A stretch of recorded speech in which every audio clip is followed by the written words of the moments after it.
অনেক অনেক দিন আগের কথা। রামপুর গ্রামে সেদিন দুপুরে সূর্য যেন আগুন ঢালছিল চারদিকে। উত্তপ্ত রোদের মধ্যেও রমেশ নিজের বাড়ির বাইরে উদ্বিগ্ন মুখে পায়চারি করছিল আর বারবার ঘরের দরজার দিকে তাকাচ্ছিল। ঘরের ভেতর থেকে ভেসে আসছিল তার সন্তান সম্ভবা বউ সরলার কাতর যন্ত্রণা শব্দ। আজ দাইমা তার সন্তান সম্ভবা বউ আর বউয়ের প্রসব করাচ্ছে। রমেশের চোখে একদিকে ছিল বাবা হওয়ার আনন্দের ঝিলিক, আবার অন্যদিকে অজানা ভয় আর উদ্বেগে তার বুক কাঁপছিল। কারণ সরলা বেশ বয়স হওয়ার পর প্রথমবার মা হতে চলেছে। তাই সকাল থেকেই রমেশের মনটা অদ্ভুত আশঙ্কায় ভরেছিল। তখনই ঘরের ভিতর থেকে মন জুড়ানো কান্না ভেসে এলো। রমেশ বুঝল তার বাড়িতে নতুন অতিথি এলো। রমেশ খুশিতে যেন আত্মহারা হয়ে গেল। আনন্দে তার চোখ ভিজে উঠল, যেন পৃথিবীর সমস্ত সুখ এক মুহূর্তে এসে ধরা দিল তার জীবনে। ও রমেশ, ভগবান দেরিতে হলেও তোদের ঘর ভরে দিয়েছে রে।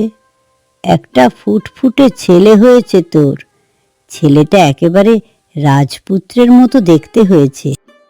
আমি তো বিশ্বাসই করতে পারছি না দাইমা, সত্যি আমি বাবা হয়ে গেলাম। ছেলেকে তো দেখলাম দাইমা, এবার বলো সরলা কেমন আছে? হঠাৎ দাইমার মুখের হাসি মিলিয়ে গেল। দাইমা কিছুক্ষণ মাথা নিচু করে চুপ করে রইল।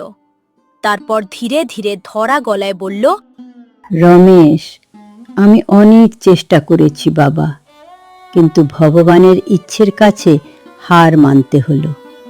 সরলার অবস্থা খুব খারাপ। না না, এটা হতে পারে না দাইমা। ভগবান আমার সঙ্গে এমন নিষ্ঠুরতা করতে পারেন না। হে ঈশ্বর, এতদিন পরে সুখ দিয়েও আবার সব কেড়ে নিতে চাইছো।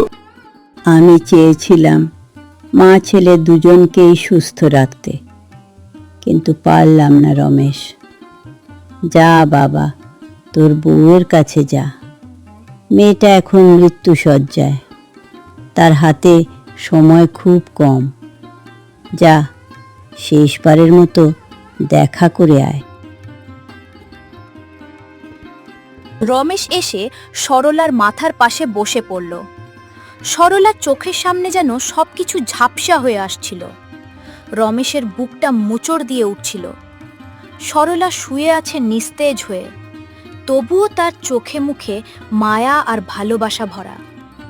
এই ছোট্ট চার দেওয়ালের ঘরটার মধ্যেই তো তারা কত রঙিন স্বপ্ন বুনেছিল, কত হাসি, কত ভালোবাসা, কত ভবিষ্যতের আশা লুকিয়েছিল এই ঘরের প্রতিটা কোণায়। কিন্তু আজ সেই চেনা ঘরটাই যেন রমেশের কাছে অচেনা লাগছিল। মনে হচ্ছিল চারদিকের দেওয়ালগুলো যেন তাকে গিলতে আসছে। রমেশ জানে না এই পরিস্থিতিতে সরলাকে কি বলা উচিত। ঘরের বাতাস পর্যন্ত যেন থমকে গিয়েছিল। শুধু দুজনের চোখের জল নীরবে গড়িয়ে পড়ছিল টপ টপ করে। অবশেষে সেই ভারী নীরবতা ভেঙে রমেশই প্রথম ধীরে ধীরে বলে উঠল, আমাদের ছেলেটাকে দেখেছো? কেমন দেখতে হয়েছে বলো তো?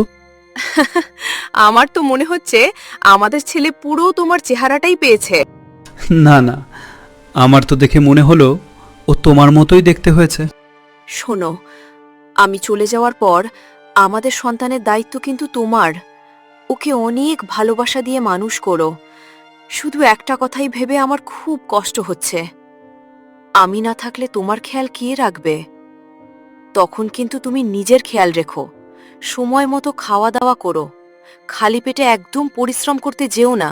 সরলা, তুমি থেকে যাও, আমাকে এভাবে ছেড়ে যেও না। আমি তোমাকে ছাড়া কি করে থাকব? তোমাকে ছাড়া আমার এই জীবনটা যে অন্ধকার হয়ে যাবে সরলা। তোমাকে ছাড়া এই সংসার, এই জীবন সব কিছুই ফাঁকা হয়ে যাবে। আমার জন্য কেঁদো না গো, বরং আমাদের ছেলেটাকে মানুষ করার দিকে মন দিও, আর নিজের শরীরটারও যত্ন নিও। তুমি না খেয়ে কাজ করলে আমি কোথাও শান্তি পাবো না। এর কয়েক ঘন্টা পর সব কষ্টের অবসান ঘটিয়ে সরলা নিঃশব্দে পৃথিবীকে বিদায় জানালো। সরলা, সরলা,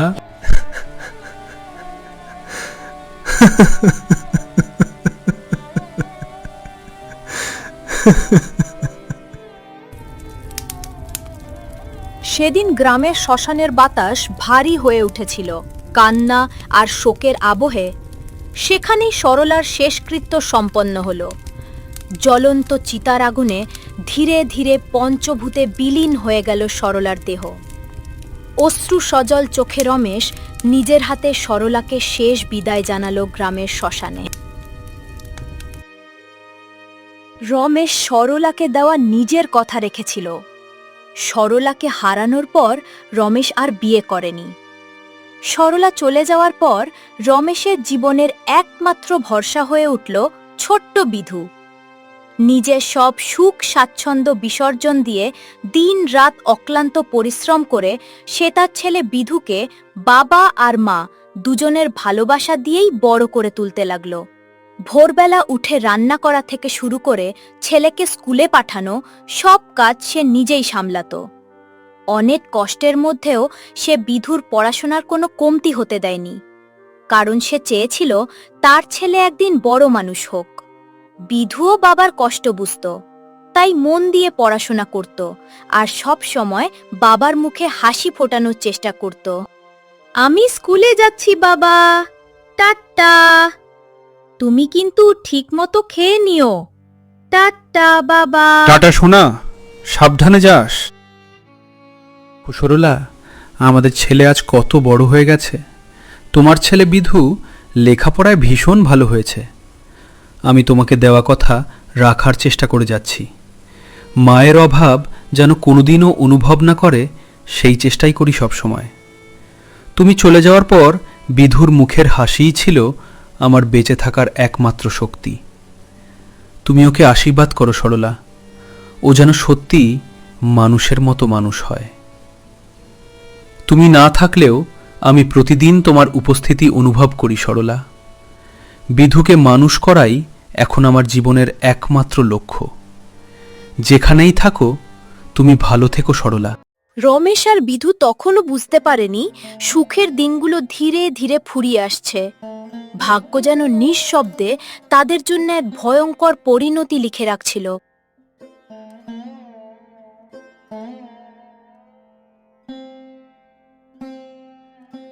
আর সেই ঝড় এলো কয়েক বছর পর।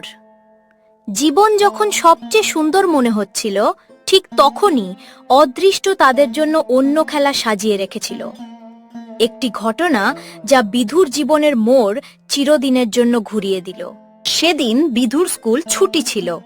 ভোরবেলা ঘুম থেকে উঠে রমেশ প্রতিদিনের মতো রান্নাবান্না সেরে মাঠে কাজে যাওয়ার প্রস্তুতি নিচ্ছিল।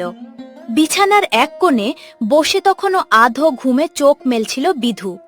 রমেশ ছেলের মাথায় স্নেহ ভরে হাত বুলিয়ে দিতে দিতে বলল, বিধু সোনা, আমি রান্না করে চাপা দিয়ে গেলাম, সময় মতো খেয়ে নিস কিন্তু। আমি মাঠে যাচ্ছি। আজ না যেতে পারতে বাবা, আজ তো তোমার শরীরটা ভালো নেই। গতকাল রাতেও তো তুমি ভালো করে ঘুমাওনি। আজ একটু বিশ্রাম নাও বাবা।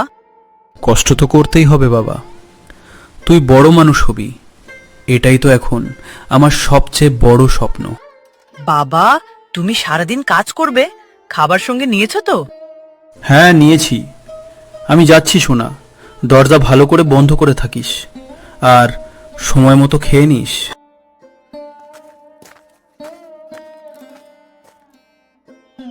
প্রচণ্ড রোদের মধ্যেই অসুস্থ শরীর নিয়ে রমেশ মাঠে কাজ করতে লাগল।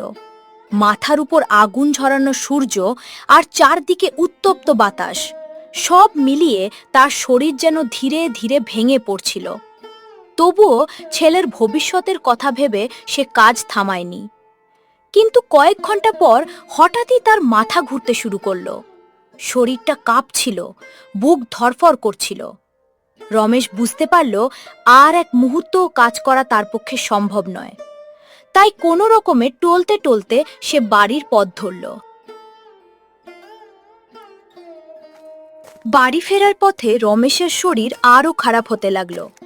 ধীরে ধীরে তার চোখ ঝাপসা হয়ে আসছিল, শরীরটা থরথর করে কাঁপছিল, যেন সমস্ত শক্তি ধীরে ধীরে নিঃশেষ হয়ে যাচ্ছে। কিছুক্ষণ পর তার শ্বাস নিতেও ভীষণ কষ্ট হতে শুরু করল। চারপাশটা কেমন যেন ঘুরছে বলে মনে হচ্ছিল তার। অবশেষে আর নিজেকে সামলাতে না পেরে রমেশ মাথা ঘুরে রাস্তার মাঝেই মাটিতে লুটিয়ে পড়ল। গ্রামের কয়েকজন মানুষ কোনো রকমে রমেশকে তুলে হাসপাতালে নিয়ে এলো। খবর পেয়ে বিধু কাঁদতে কাঁদতে দৌড়ে হাসপাতালে এলো। ডাক্তাররা প্রাণপণ চেষ্টা চালালেও কিন্তু রমেশের অবস্থা ক্রমশ আরও খারাপ হতে লাগলো। তার শ্বাস প্রশ্বাস ভারী হয়ে উঠছিল, শরীরটা একেবারে নিস্তেজ হয়ে যাচ্ছিল। মনে হচ্ছিল মৃত্যুর কালো ছায়া ধীরে ধীরে তাকে ঘিরে ধরছে। বিধুর চোখ দিয়ে অনবরত জল গড়িয়ে পড়তে লাগলো। সে কাপা হাতে বাবার মাথায় হাত বোলাতে বোলাতে বলল, বাবা, তোমার কিচ্ছু হবে না, দেখো তুমি আবার আগের মতো সুস্থ হয়ে যাবে। তুমি চোখ বন্ধ করো না বাবা, তুমি তো আমাকে কথা দিয়েছিলে সব সময় আমার পাশে থাকবে। বাবা বিধু, আমাকে ক্ষমা করে দিস বাবা। আমি তোকে বাবা, ও বাবা, সাড়া দাও বাবা, তুমি এভাবে আমাকে ছেড়ে যেতে পারো না। আমি কার কাছে থাকবো বাবা?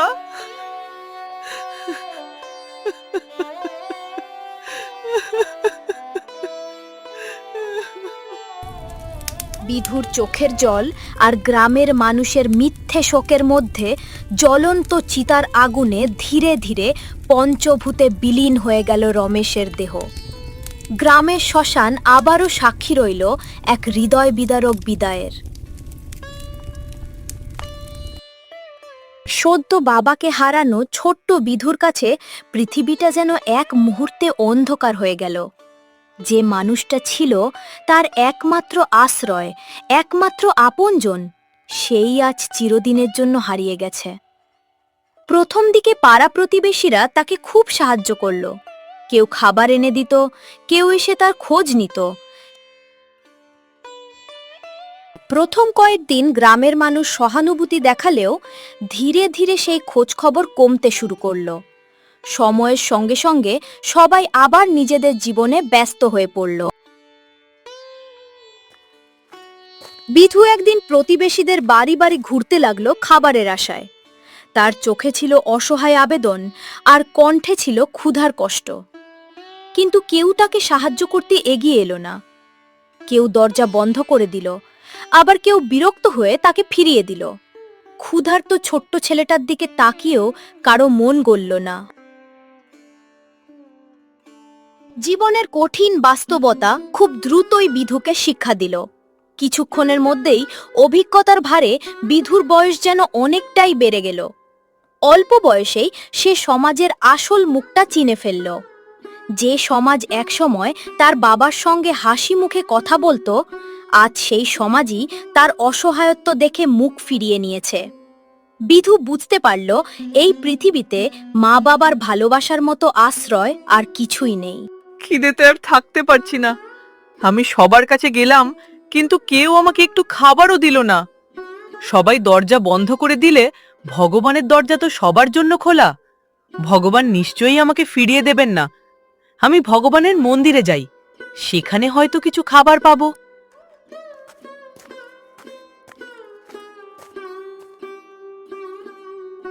বিধু মন্দিরে গিয়ে দেখল অনেক ভিখারি সেখানে বসে ভিক্ষে করছে।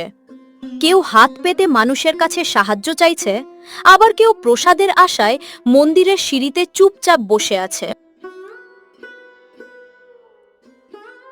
বেঁচে থাকার তাগিদে অসহায় বিধু চোখের জল চেপে ভিখারিদের পাশে বসে পড়ল। ক্ষুধা আর অসহায়তা তাকে বাধ্য করল মানুষের সামনে হাত পাততে। বেঁচে থাকার জন্য আজ তাকে ভিক্ষে করতেই হবে। যে হাতে একসময় বই ছিল, আজ সেই হাতই খাবারের আশায় মানুষের দিকে বাড়িয়ে দিল বিধু। মন্দিরের সিঁড়ির পাশে বসেই শুরু হলো বিধুর নতুন সংগ্রাম। দিন না, একটু ভিক্ষে দিন না, কয়েকদিন ধরে কিছু খাইনি। দিন না, একটু ভিক্ষে দিন না, কয়েকদিন ধরে কিছু খাইনি। কেউ প্রসাদ দিত, আবার কেউ করুণা করে কয়েকটা কয়েন ফেলে যেত বিধুর সামনে। এইভাবেই কোনো রকমে দিন কাটতে লাগলো বিধুর।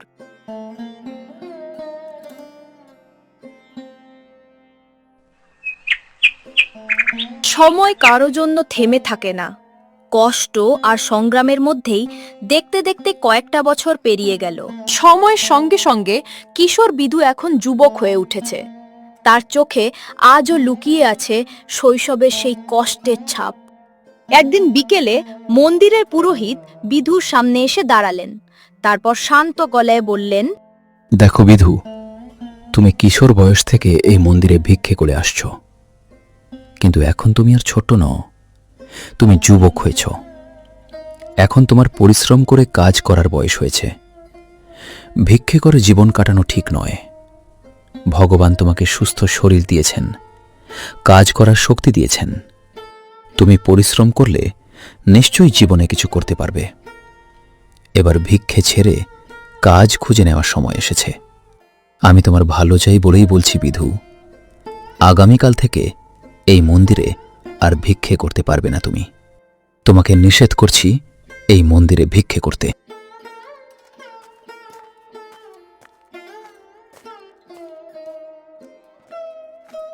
এরপর থেকে বিধু গ্রামে গ্রামে ঘুরে ভিক্ষে করতে লাগলো। বাবু, আমাকে 5 টাকা 10 টাকা ভিক্ষে দিন, দয়া করে একটু সাহায্য করুন। এই ভিক্ষের উপরেই আমার পেট চলে বাবু, দয়া করুন। কেউ কেউ তাকে সাহায্য করে, কেউ কিছু খেতে দেয়, কেউ কেউ পয়সা দেয়, কেউ বা আবার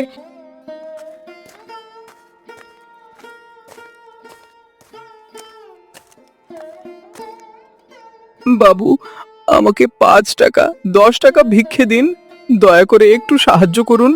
এই ভিক্ষের উপরেই আমার পেট চলে বাবু, দয়া করুন। তোমার ভিক্ষে চাইতে লজ্জা করে না? এত বড় সুস্থ শরীর নিয়ে মানুষের সামনে হাত পাচ্ছ? পরিশ্রম করতে শেখো। শক্ত সমর্থ যুবক হয়ে কাজ করে খেতে পারো না? দূর হও এখান থেকে। এসো তপন, চলো এখান থেকে।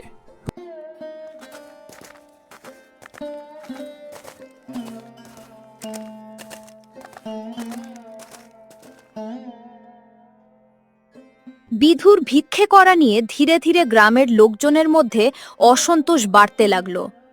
অবশেষে কয়েকজন মাতব্বর বিষয়টা নিয়ে গ্রামের সদস্যর কাছে অভিযোগ জানাতে এলো।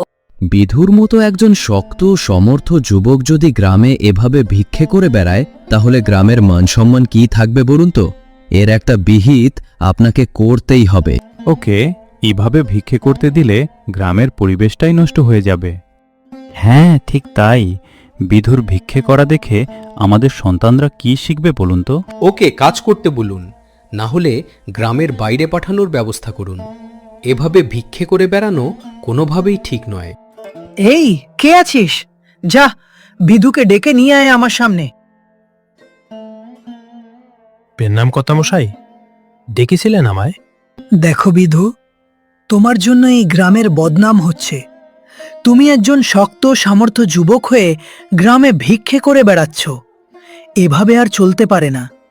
তোমাকে এই ভিক্ষে করার অভ্যাস ছাড়তে হবে আর পরিশ্রম করে কাজ করতে হবে। কর্তা, আমি তো কোনো কাজ জানি না। ছোটবেলা থেকে একটাই কাজ করে এসেছি, তাই আমি তো একটাই কাজ জানি, ভিক্ষা করা, আর সেটাই করছি। বেশ, তোমার যদি এটাই চূড়ান্ত সিদ্ধান্ত হয়, তবে কান খুলে শুনে রাখো। আজ থেকে তুমি আর আমাদের গ্রামে থেকে ভিক্ষে করতে পারবে না। বেরিয়ে যাও আমাদের গ্রাম থেকে। যেখানে খুশি গিয়ে ভিক্ষে করো। গ্রামে থেকে গ্রামের বদনাম করা আর চলবে না। ঠিক আছে কর্তা, আমাকে তো ভিক্ষে করেই খেতে হবে। এই গ্রামে করি বা অন্য কোনো গ্রামে, তাতে আর কি এসে যায়? আমি চলেই যাচ্ছি। গ্রাম থেকে তাড়িয়ে দেওয়ার পর বিধুর জীবন আরও কঠিন হয়ে উঠল। এবার সে অচেনা গ্রামগুলোতেই ভিক্ষে করে দিন কাটাতে লাগলো। মা, দুটো ভিক্ষে দিন মা, বাড়ির লোক ভগবানের আশীর্বাদ পাবেন। একদিন বিধু এক গ্রামে ভিক্ষে করছিল। ঠিক সেই সময় সেখানে এক ধনী ব্যক্তি নিজের মেয়েকে নিয়ে বড় একটা গাড়ি করে এসে পৌঁছালো। হঠাৎ রাস্তার ধারে মোমোর একটা স্টল দেখে ছোট্ট ছেলেটি বায়না শুরু করলো। অগত্যা সেই ধনী ভদ্রলোক গাড়ি থেকে নেমে ছেলেকে সঙ্গে নিয়ে মোমো কিনতে গেলেন। সেখানেও বিধু ধীরে ধীরে সেই ধনী ভদ্রলোকের কাছে গিয়ে হাত পেতে ভিক্ষে চাইতে লাগলো।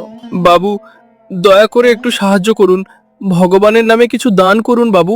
ভগবান আপনার মঙ্গল করবেন। কিছু দিন বাবু। তোমার লজ্জা করে না এভাবে ভিক্ষে চাইতে? একজন যুবক হয়ে কাজ না করে ভিক্ষে করছো? দূর হয়ে যাও এখান থেকে। বিধুর চোখে জল চলে এসেছিল। সে কোনো উত্তর না দিয়ে নিঃশব্দে মাথা নিচু করে সেখান থেকে চলে গেল। সেই সময় ছোট্ট ছেলেটি সামনে একজন বেলুন ওলাকে দেখতে পেল।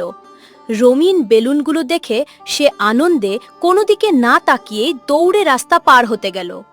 ঠিক তখনই বিপরীত দিক থেকে একটা বড় গাড়ি দ্রুত গতিতে এগিয়ে আসছিল, আর মুহূর্তের মধ্যেই ভয়ঙ্কর একটা দুর্ঘটনা ঘটতে যাচ্ছিল। কিন্তু ঠিক সেই সময় বিধু দৌড়ে এসে ছোট্ট ছেলেটিকে জোরে ধাক্কা মেরে গাড়ির সামনে থেকে সরিয়ে দিল। তোমাকে কি বলে যে ধন্যবাদ দেব আমি ভাষা খুঁজে পাচ্ছি না। আমি তোমাকে এত তিরস্কার করলাম, অথচ তুমিই আমার ছেলের প্রাণ বাঁচালে। আজ যদি তুমি না থাকতে তবে কি যে হতো আমার ছেলের, ভাবলেই আমার গা শিউরে উঠছে। আমাকে ক্ষমা করে দাও তুমি। আমি তোমার সাথে খারাপ ব্যবহার করেছি। এভাবে বলে আমাকে লজ্জা দেবেন না বাবু। আমি সামান্য একজন গরিব ভিখারি। মানুষের প্রাণের চেয়ে বড় কিছু হয় না বাবু। মানুষ হিসেবে মানুষকে বাঁচানো তো আমার কর্তব্য। তাই আমি আপনার ছেলেকে বাঁচিয়েছি। তোমার কথাবার্তা শুনে তো মনে হচ্ছে তুমি খুব ভালো পরিবারের ছেলে। তাহলে কেন এই ভিক্ষের জীবন বেছে নিলে? বাবু, আমার জন্মের সময়ই আমার মা মারা যান। তারপর থেকে আমার বাবা অনেক কষ্ট করে আমাকে মানুষ করতে থাকেন। কিন্তু আমার ভাগ্য বোধহয় অন্য কিছু লিখে রেখেছিল। কয়েক বছর পর বাবাও আমাকে ছেড়ে চলে গেলেন। তারপর খিদের জ্বালায় আমি মানুষের দরজায় দরজায় গেছি, কিন্তু কেউ আমাকে এক মুঠো খাবারও দেয়নি। তাই শেষ পর্যন্ত ভিক্ষেকেই বাঁচার পথ হিসেবে বেছে নিতে হয়েছে। তোমার নামটাই তো জানা হলো না এখনো। বাবু, আমার নাম বিধু। শোনো বিধু, আমার নাম প্রবীর চ্যাটার্জি। আমার ছেলে আমার জীবন, আর তুমি আজ তার প্রাণ বাঁচিয়েছ মানে তুমি আমার জীবনই বাঁচিয়েছ। আমার একটা বড় চালের ফ্যাক্টরি আছে। আমি চাই তোমার জীবনটা নতুন করে গড়ে উঠুক। তোমার তো এখানে নিজের বলতে কেউ নেই। তাহলে এক কাজ করো, তুমি আমার সাথে আমার ফ্যাক্টরিতে চলো। আমি তোমাকে আমার ফ্যাক্টরিতে ভালো কাজ দেব, থাকার জায়গা দেব, আর ভালো মাইনেও দেব। বিধু কিছুক্ষণ ভেবে উত্তর দিল, বেশ, আপনি যখন এত বিশ্বাস করে বলছেন তখন আমি রাজি বাবু। বিধু, এই দেখো, এটাই আমার ফ্যাক্টরি। চলো তোমাকে সব ঘুরিয়ে দেখাই।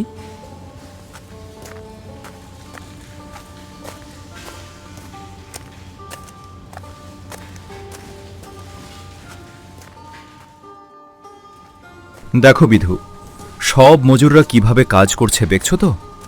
তোমাকেও প্রথমে এভাবেই কাজ শিখতে হবে। আমি অন্যদের মাসে 10,000 টাকা মাইনে দিই, কিন্তু তোমাকে আমি 12,000 টাকা দেব। তুমি শুধু মন দিয়ে কাজ করো। বাবু, আমি তো ছোটবেলা থেকে আজ পর্যন্ত কোনো কাজ করিনি। জানি না আমি এই কাজ করতে পারবো কিনা। ভিক্ষে করাটাই আমার কাছে সবচেয়ে সহজ মনে হয়। আমার জন্য বোধহয় ওই কাজটাই ভালো। আপনি আমাকে ছেড়ে দিন বাবু, আমি ভিক্ষে করেই আমার দিন চালিয়ে নেব। দেখো বিধু, ভিক্ষে করলে কোনোদিন সম্মান পাওয়া যায় না। তুমি চিরকাল ভিখারি থেকে যাবে, আর কোনো মেয়েও তোমাকে বিয়ে করতে চাইবে না। তুমি কোনোদিন কাজ করনি বলেই এখন এই কাজটা তোমার কঠিন মনে হচ্ছে। আচ্ছা, এক কাজ করো, 1 মাস এই কাজটা করে দেখো। তারপরও যদি মনে হয় ভিক্ষে করাই সহজ, তাহলে আবার ভিক্ষে করা শুরু করে দিও। কিন্তু আমার কথায় এই কাজটাকে অন্তত 1 মাস সময় দাও। আমার বিশ্বাস, যখন তুমি নিজের পরিশ্রমে টাকা রোজগার করতে শিখবে, তখন ভিক্ষে করা তোমার নিজেরই আর ভালো লাগবে না। বেশ বাবু, আপনি যখন এত করে বলছেন তাহলে আমি নিশ্চয়ই চেষ্টা করব। কি দিন এলো রে ভোলা! এখন ভিখারিরাও কাজ করা শুরু করে দিয়েছে। মালিক আসলে একটা ভিখারির থেকে একটু বেশি আশা করে ফেলেছেন। যার ভিক্ষে করার অভ্যাস হয়ে যায় তার কি কাজ করতে ভালো লাগে? ভিক্ষে করে যাদের জীবন কাটে তারা আবার কষ্ট করে কাজ করবে নাকি? আমি বাজি ধরে বলতে পারি বেশি দিন টিকতে পারবে না ও। হ্যাঁ ভাই, তুই ঠিকই বলেছিস। মালিককে কে বুঝাবে? সহজে বসে খাওয়ার অভ্যাস যার হয়ে গেছে সে খেটে খেতে পারে না। লোকগুলোর কথাগুলো রতনের বুকের ভিতর কাটার মতো বিচ্ছিল, কিন্তু সে কোনো উত্তর না দিয়ে মাথা নিচু করে কাজ করে গেল। সন্ধ্যায় সে খুব ক্লান্ত হয়ে প্রবীরবাবুর দেওয়া ঘরে ফিরে বসে পড়ল। এই কাজটা তো বড্ড কঠিন আর পরিশ্রমের। আমার তো আগের কাজটা মানে ভিক্ষে করাটাই অনেক সহজ লাগতো, কিন্তু এখন আর কি করা যাবে? 1 মাস তো করতেই হবে, তারপর না হয় কাজটা ছেড়ে চলে যাব। বিধু যখন এসব কথা ভাবছিল ঠিক তখনই প্রবীরবাবু নিজের হাতে বিধুর জন্য রাতের খাবার নিয়ে সেখানে এসে পৌঁছালেন।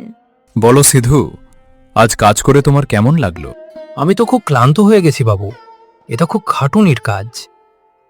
সত্যি বলতে কি বাবু, আজ কাজ করতে গিয়ে বারবার মনে হচ্ছিল আগের জীবনটাই হয়তো আমার জন্য ভালো ছিল। আচ্ছা আচ্ছা, ঠিক আছে। আমি হয়তো একটু বেশি তাড়াহুড়ো করেই প্রশ্নটা করে ফেলেছি। তুমি বরং 1 মাস কাজ করে দেখো, তারপর সিদ্ধান্ত নিও। আচ্ছা, এবার বলো তো, এই ঘরটা তোমার পছন্দ হয়েছে তো? হ্যাঁ বাবু, আমার খুব পছন্দ হয়েছে। আর এই নাও, তোমার জন্য খাবার এনেছি। 1 মাসের খাবার আমি তোমাকে দেব।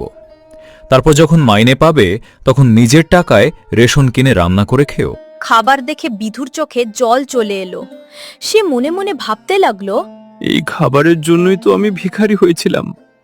মালিক আজ যেভাবে আমাকে খাবার এনে দিলেন, সেভাবে যদি আমার গ্রামের লোকেরা আমাকে একটু খাবার আর একটা কাজ দিত, তাহলে হয়তো আমি কোনোদিন ভিখারি হতাম না।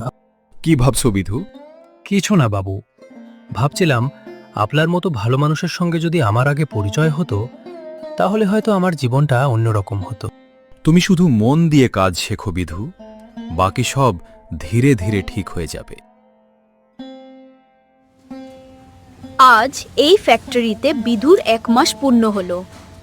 এই 1 মাস সে দাঁতে দাঁত চেপে সততার সঙ্গে কঠিন পরিশ্রম করেছে, আর সেই পরিশ্রমের জোরেই সে ফ্যাক্টরিরও প্রায় সমস্ত কাজ শিখে ফেলেছে।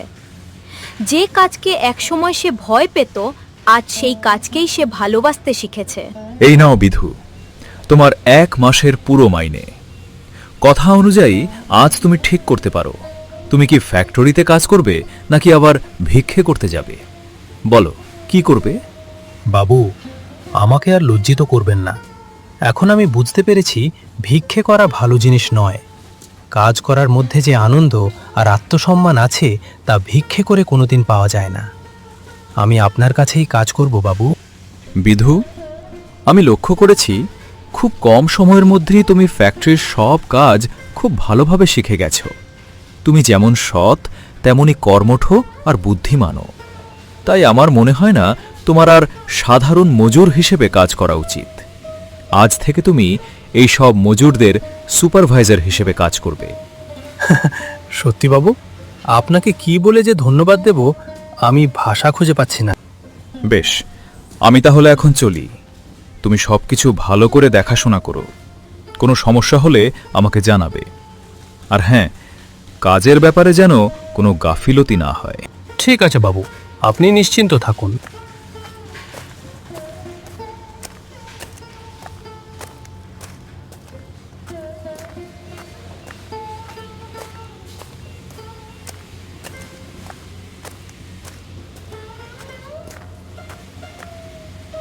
দেখছিস ভোলা, আমরা এত বছর ধরে মালিকের কাছে কাজ করছি, অথচ আমাদের কাউকে কোনোদিন সুপারভাইজার বানালো না। আর এই 4 দিনের আসা ভিখারিকে মালিক সুপারভাইজার বানিয়ে দিল। এটা একদম অন্যায়। একদম ঠিক বলছিস রশিদ, আমাদের এই অন্যায়ের বিরুদ্ধে প্রতিবাদ করা উচিত। আরে ভাই, ও যদি উন্নতি করে তাহলে তোদের এত জ্বলছে কেন? ওর মাথা ভালো, আরো পরিশ্রমও করে। মালিক নিশ্চয়ই ওর মধ্যে কিছু বিশেষত্ব দেখেছেন বলেই ওকে এই দায়িত্ব দিয়েছেন। তোরা এত মাথা না ঘামিয়ে নিজের কাজ কর।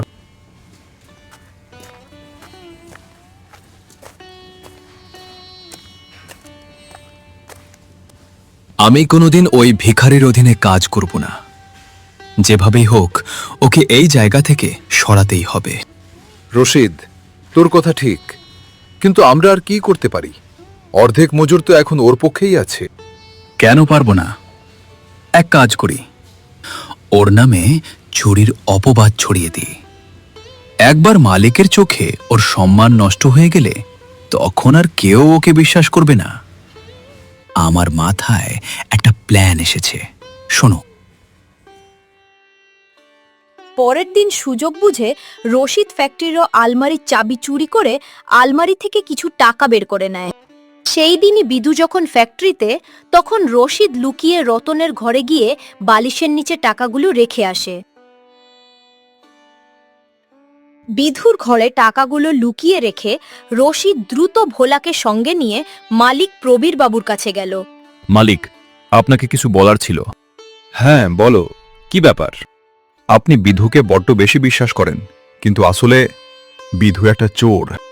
কি আজে বাজে বকছো? হ্যাঁ মালিক, আমি নিজের চোখে ওকে কোম্পানির আলমারি খুলে টাকা নিতে দেখেছি। আপনি বিশ্বাস না করলে ওর ঘর তল্লাশি করুন, নিশ্চয়ই ও সেখানে টাকা লুকিয়ে রেখেছে। প্রবীরবাবু বিধুর ঘরে তল্লাশি করতেই বালিশের নিচ থেকে টাকার তারা বেরিয়ে এলো। এই দৃশ্য দেখে তিনি হতবাক হয়ে গেলেন। এটা কি বিধু? তুমি কোম্পানির টাকা চুরি করেছো? আমি তোমাকে কতটা বিশ্বাস করেছিলাম, আর তুমি সেই বিশ্বাসের দাম এভাবে দিলে। রাস্তা থেকে তুলে এনে কোথায় এনে তুললাম, আর তুমি শেষমেশ এই কাজ করলে? তোমার জাত তো বদলালে না, 2 পয়সার চোর কোথাকার। না বাবু, না, আমি কোনো টাকা চুরি করিনি। এই টাকা আমার ঘরে কি করে এলো আমি সত্যিই কিছু জানি না। বিশ্বাস করুন আমাকে। বিধু অনেক সাফাই দেওয়ার চেষ্টা করল, কিন্তু প্রবীরবাবুকে বিশ্বাস দেওয়াতে পারল না যে সে চুরি করেনি। প্রবীরবাবু বিধুকে ফ্যাক্টরি থেকে তাড়িয়ে দিলেন। অন্যদিকে ভোলা আর রশিদ খুব খুশি হল। যে মানুষটা তার উপর সবচেয়ে বেশি ভরসা করেছিল, সেই মানুষটাই আজ তাকে চোর ভাবছে। এই কষ্ট বুকে নিয়েই বিধু হাঁটতে হাঁটতে এক জলাশয়ের পাশে এসে থামল। মালিক আমাকে বিনা দোষে বের করে দিলেন। আমি জানি এটা ভোলা আর রশিদের কাজ, কিন্তু আমার কাছে তো কোনো প্রমাণ নেই। এখন আমি কি করব? আবার ভিক্ষে করব? না না, আমি আর কোনো দিন ভিক্ষে করতে পারবো না। একবার যখন পরিশ্রম করে সম্মানের সঙ্গে বাঁচতে শিখেছি, তখন আর আগের জীবনে ফিরে যাওয়া সম্ভব নয়। কি করা যায় এখন? মালিকের দেওয়া মাইনে থেকে যে কটা টাকা জমিয়েছি তা দিয়েই তো আমি একটা ছোট ঘর ভাড়া নিয়ে নিজের ব্যবসা শুরু করতে পারি। বিধু ভাড়া ঘরে চালের ব্যবসা শুরু করলো। ক্রমশ সস্তা দামে ভালো চাল দেওয়ার কারণে চারপাশের ব্যবসায়ীদের কাছে সে জনপ্রিয় হয়ে উঠল। তার ব্যবসা দ্রুত বাড়তে লাগলো। শুনেছিস রশিদ, বিধু নাকি ব্যবসা করছে? সে নাকি এখন বড় ব্যবসায়ী হয়ে গেছে। হ্যাঁ, শুনলুম। আমরা ভেবেছিলুম চুরির অপবাদ দিয়ে ওকে তাড়িয়ে দিলে আবার ভিখারি হয়ে যাবে, কিন্তু ও তো নিজের ব্যবসাই শুরু করে দিল। এটা আমি একদম সহ্য করতে পারছি না। ওদিকে প্রবীরবাবু আড়াল থেকে তাদের সব কথা শুনে ফেললেন। সত্যিটা জানতে পেরে তার চোখ রাগে লাল হয়ে উঠল। এরপর তিনি অগ্নিশর্মা হয়ে সামনে বেরিয়ে এলেন। আচ্ছা, তাহলে ওটা তোদের কীর্তি ছিল? তোরা বিধুর ওপর চুরির অপবাদ দিয়ে আমাকে বোকা বানিয়েছিলি। ইচ্ছে করছে তোদের পুলিশের হাতে তুলে দিই, কিন্তু তোরা অনেক বছর এখানে কাজ করছিস বলেই ছেড়ে দিচ্ছি। তবে আজ থেকে তোদের এই ফ্যাক্টরিতে আর জায়গা নেই। এখনই দূর হয়ে যায় এখান থেকে, আর এই তল্লাটে যেন তোদের কোনোদিন না দেখি। সত্যিটা জানার পর আর এক মুহূর্ত শান্ত থাকতে পারলেন না প্রবীরবাবু। সেদিনই প্রবীরবাবু সরাসরি বিধুর কারখানায় গিয়ে তার সঙ্গে দেখা করলেন। বিধু, আমাকে ক্ষমা করে দাও। আমি ভোলা আর রশিদের কথা বিশ্বাস করে তোমাকে সন্দেহ করে খুব বড় অন্যায় করেছি। যখন আমি নিজের কানে ওদের সত্যিটা শুনলাম, সঙ্গে সঙ্গেই আমি ওদের ফ্যাক্টরি থেকে তাড়িয়ে দিয়েছি। তুমি আমাকে ক্ষমা করে আবার আমার ফ্যাক্টরিতে ফিরে এসো বিধু। বাবু, আমার মনে সবসময় একটাই দুঃখ ছিল যে আপনি আমাকে চোর ভাবেন, কিন্তু আজ এটা শুনে শান্তি হলো যে আপনি সত্যিটা জানতে পেরেছেন। আজ আমি যা কিছু তা তো শুধু আপনার জন্যই বাবু। এই জন্যই বোধহয় বলা হয়, ঈশ্বর যা করেন মঙ্গলের জন্যই করেন। দেখুন না, আপনি যদি সেদিন আমাকে তাড়িয়ে না দিতেন, তবে আমি জেদ ধরে কোনো দিনই নিজের ব্যবসা শুরু করতে পারতাম না। বাবু, আমাকে ক্ষমা করুন। আমি আর আপনার সঙ্গে আপনার ফ্যাক্টরিতে ফিরতে পারবো না, কারণ আমি নিজের ব্যবসা শুরু করে দিয়েছি। তবে এই জীবনে যখনই আপনার কোনো সাহায্যের প্রয়োজন হবে, আমি সব সময় আপনার পাশে থাকব, কথা দিচ্ছি। আপনার উপকার আমি জীবনে কোনো দিন ভুলব না। এরপর প্রবীরবাবু সেখান থেকে ফিরে গেলেন, কিন্তু তাদের সম্পর্ক আর কোনোদিন ভাঙেনি। তারা দুজন চিরকাল ভালো বন্ধুর মতো একে অপরের পাশে দাঁড়িয়ে ব্যবসা করতে লাগলেন আর সুখে শান্তিতে জীবন কাটাতে লাগলেন। বন্ধুরা, প্লিজ এক্ষুনি ভিডিওটা হাইপ করে দাও আইকন বারে গিয়ে। এই গল্পটা তোমাদের কেমন লাগলো এখনই কমেন্ট করে জানাও। আর দেরি না করে চটপট লাইক, শেয়ার, কমেন্ট আর সাবস্ক্রাইব করে দাও, যাতে তোমাদের জন্য আরও সুন্দর সুন্দর গল্প নিয়ে আসতে পারি। তাড়াতাড়ি কমেন্ট সেকশনে গিয়ে তোমাদের মতামত লিখে ফেলো।